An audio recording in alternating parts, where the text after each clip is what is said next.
আসসালামু আলাইকুম everyone, welcome to another brand new travel blog. আমার কক্সবাজার ট্যুরের এটা তৃতীয় ভিডিও, আর কক্সবাজারে ডে 2 ছিল এটি আমার।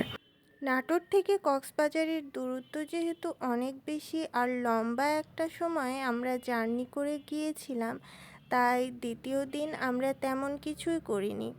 আমরা সকালে উঠে বিচে গিয়েছিলাম। আমাদের হোটেলের একদম কাছেই ছিল সুগন্ধা বিচ। সেখানে বেশ কিছু সময় আমরা হাঁটাহাঁটি করেছিলাম, সমুদ্রের পানিতে পা ভিজিয়ে কিছুক্ষণ দাঁড়িয়েছিলাম। এরপরে আমরা সমুদ্রের পানিতে ঝাপাঝাপি শুরু করে দিলাম।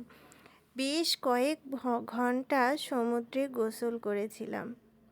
একই সাথে অন্যান্য মানুষজনের সমুদ্র বিলাসও দেখছিলাম, সাথে নিজেও সমুদ্র বিলাস করছিলাম। আমার তো ভীষণ ভালো লাগে পানি, সমুদ্র। গোসল শেষ করার পরে আবার হোটেল রুমে এসে ফ্রেশ হয়ে দুপুরে খাওয়া দাওয়া শেষ করে রেস্ট নিয়ে বিকালবেলা আমরা আবার বের হয়ে যাই আমাদের হোটেল থেকে একটু দূরে লাবণী বিচে যাওয়ার জন্য। রিক্সাতে করে যাওয়া যাচ্ছিল, খুব বেশিও দূরে না।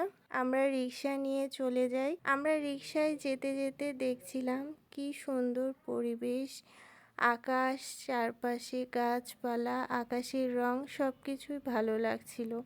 তবে একটু দুশ্চিন্তাও হচ্ছিল, আজকেও কি সূর্যাস্ত দেখতে পাবো নাকি পাবো না। যাই হোক, আলহামদুলিল্লাহ দেখতে পেরেছিলাম যেটুকুই। তবে সবচেয়ে বড় কথা হচ্ছে আমরা খুব রিল্যাক্স করে ডে 2টা পার করেছিলাম। আমরা চলে এসেছি বিচের কাছে। এই যে সূর্য মামা প্রায় ডুবি ডুবি অবস্থায় আছে। সূর্যাস্ত দেখতে আমার বরাবরই অনেক বেশি ভালো লাগে।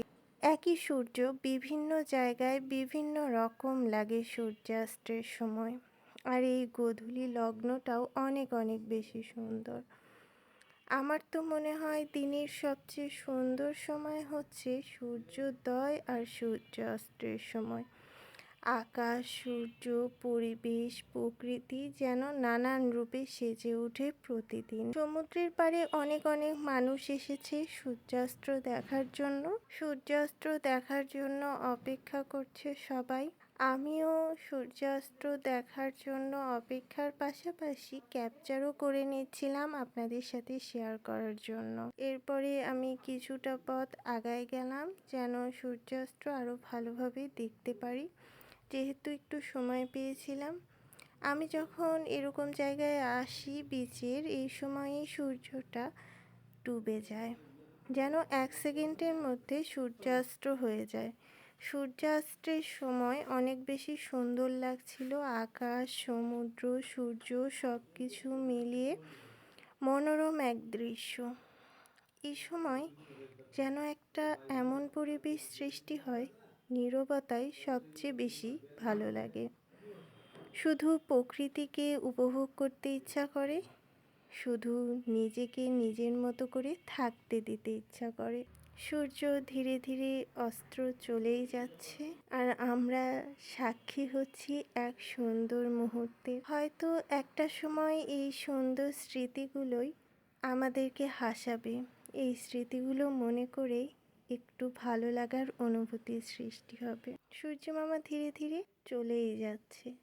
আমি যদি আরেকটু এগিয়ে যেতে পারতাম তাহলে হয়তো ভিডিওটা আরও বেশি সুন্দর হতো।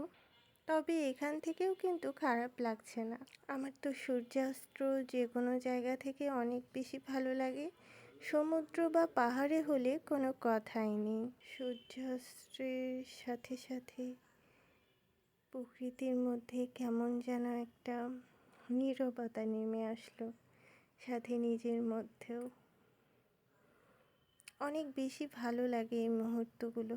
একই সাথে কেমন যেন আবেগীয় লাগে। সূর্যাস্তের পরেও আমরা অনেকটা সময় এই বিচে ছিলাম।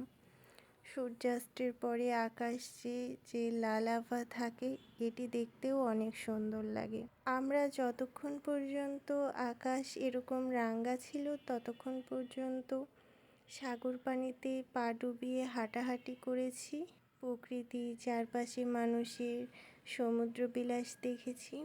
এরপরে যখন অন্ধকার প্রায় নেমেই আসে তখন আমরা আবার ভিজা শুরু করি। আমরা বেশ খানিকটা ভিজেই আর কি লাবণী বীচ থেকে সুগন্ধা বীচ পর্যন্ত হেঁটেই আসি। বেশ ভালো লাগছিল সন্ধ্যার পরে সমুদ্রের পাড়ে হাঁটাহাঁটি করতে।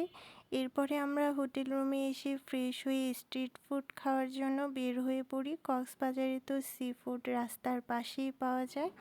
আমরা সি ফুড ট্রাই করার পরে ডিনার করে আবার হোটেল রুমে ফিরে আসি রেস্ট নেওয়ার জন্য।